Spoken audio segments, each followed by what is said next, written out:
This is my last honey jar of the season. I did a review a month ago and they were quite small, like pinky size, and I was quite disappointed.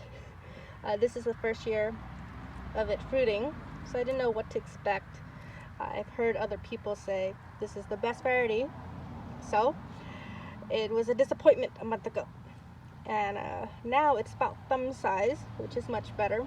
I took in a bite out of it and I just love it. It is the best texture in the world. It's juicy, crunchy, very sweet. I really like it. This is so much better. So a month, there's quite a difference in the quality.